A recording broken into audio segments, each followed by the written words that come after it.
Me hizo doctora, y lo cambié por alguien mejor. Parte 1. Cuando conocí a Arturo tenía apenas 19 años. Estaba empezando la carrera de medicina y, como muchos, no tenía un peso. Vivía en casa de mis padres. Compartía libros fotocopiados y soñaba con ser alguien importante. Arturo tenía 22. Ya trabajaba como enfermero en un hospital público. No era rico, pero tenía estabilidad. Y en ese momento, eso me pareció suficiente. Nos conocimos en un voluntariado. Él era serio, responsable, de esos que siempre tienen todo bajo control. Me impresionó cómo resolvía todo sin quejarse, cómo podía trabajar toda la noche y aún así llegar al día siguiente puntual. Yo, en cambio, vivía entre parciales, desvelos y cafés fríos. Él empezó a llevarme a la escuela, a prepararme comida cuando no tenía tiempo, a prestarme dinero para copias, libros, hasta para mis prácticas. Sin que se lo pidiera, empezó a sostenerme, y, la verdad, no me molestaba. Con el tiempo nos hicimos novios. Él hablaba de planes a futuro, de formar una familia, de construir juntos. Yo solo pensaba en graduarme, pero Arturo era conveniente. Pagaba la renta cuando mis papás decidieron que ya era hora de que me independizara, cubría mis gastos durante el internado, y cuando entré a la residencia, él ya era mi red de seguridad. Nunca lo vi como un príncipe azul, era más bien una base, alguien que estaba ahí para que yo pudiera seguir subiendo. Él trabajaba turnos dobles para que yo no tuviera que preocuparme por nada más que estudiar, y yo, sinceramente, no lo veía como un sacrificio suyo, sino como algo natural. Él me amaba.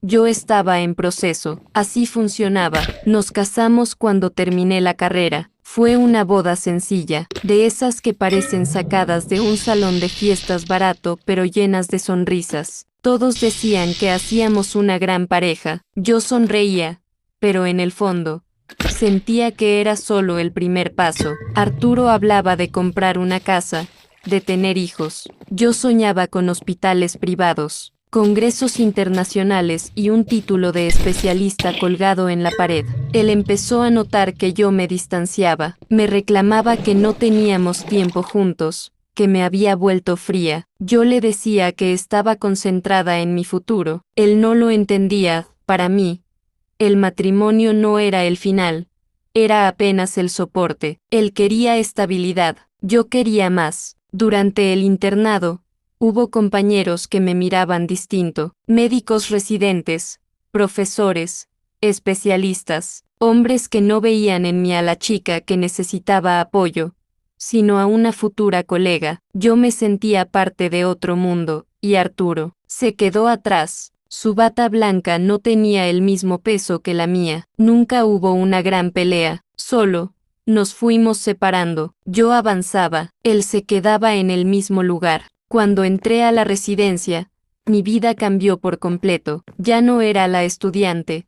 Ahora llevaba bata larga, tomaba decisiones y tenía un respeto distinto. Por primera vez, la gente me veía como alguien importante. Arturo seguía ahí, claro, cocinando cuando yo llegaba tarde, esperándome despierto aunque mis turnos fueran eternos, escuchando historias que no entendía solo para que yo me desahogara, pero algo se rompió sin que él se diera cuenta. Empecé a rodearme de personas distintas, médicos con autos nuevos, con viajes a congresos, con planes ambiciosos, y entre ellos, conocí a Esteban. Él era anestesiólogo, 8 años mayor que yo, elegante, con un humor que me hacía sentir especial. No me veía como la esposa de un enfermero, me veía como colega, como alguien con futuro. Los primeros meses solo hablábamos en los pasillos. Él siempre tenía algo interesante que contar. Empezó a invitarme a cafés después de las guardias, a congresos,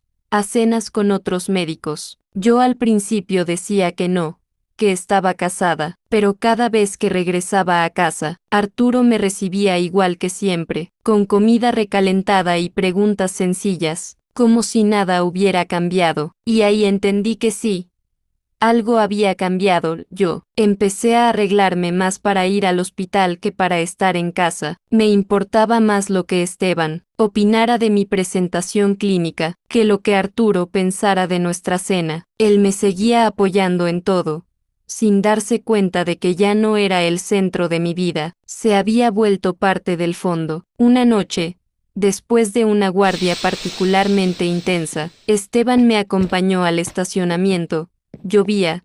Me dijo que admiraba mi dedicación, que veía en mí a una mujer que no se conformaba, y luego me besó. No fue planeado, pero tampoco lo rechacé. Fue como si todo lo que había estado conteniendo se liberara de golpe. Sentí emoción, adrenalina, vida. No lo conté. Por supuesto, Arturo no sospechaba nada. Seguía preguntándome si necesitaba que me llevara de desayuno al hospital, si quería que ahorráramos para una casa más grande. Yo asentía con una sonrisa vacía. Con el tiempo, Esteban se volvió más importante. Me abría puertas en el ámbito médico. Me presentaba con personas influyentes. Me hablaba de proyectos a futuro, proyectos donde él me incluía, y yo, por primera vez, empecé a imaginar un futuro sin Arturo, no porque me hubiera hecho algo terrible, simplemente, ya no encajaba. Su estabilidad, que antes me parecía un refugio, ahora era un ancla. El final no fue una explosión, fue un silencio prolongado que terminó por ahogarnos. Arturo empezó a notar las distancias, las excusas, las salidas de última hora. Me preguntaba si había alguien más. Yo lo negaba, con esa calma que se adquiere cuando ya no sientes culpa. Un día, al regresar de un congreso en Guadalajara, al que fui con Esteban, encontré a Arturo esperándome en la sala. Tenía los ojos rojos. Llevaba en la mano un sobre con fotografías. Alguien nos había visto a Esteban y a mí juntos y decidió enviárselas. No gritó. Solo preguntó: ¿desde cuándo? Le respondí la verdad. Desde hace un tiempo. No lloré.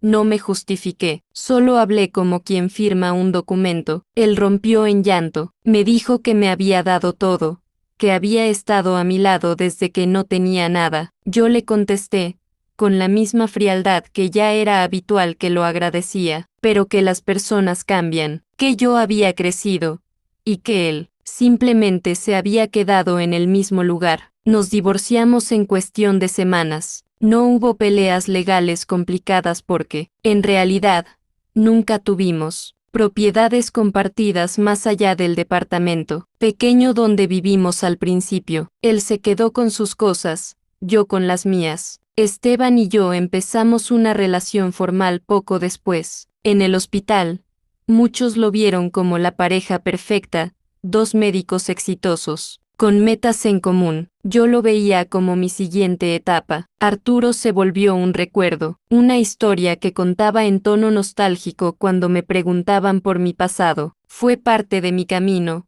decía, como si hablara de un antiguo trabajo. Lo curioso es que, con el tiempo, Esteban no resultó ser lo que imaginaba. No era un héroe, solo un hombre con más ambición que empatía. Y yo, que me creía indispensable, descubrí que para él también podía ser reemplazable. Hoy, cuando miro hacia atrás, no siento remordimiento. Arturo fue la base que necesitaba para impulsarme, y yo, simplemente, seguí adelante.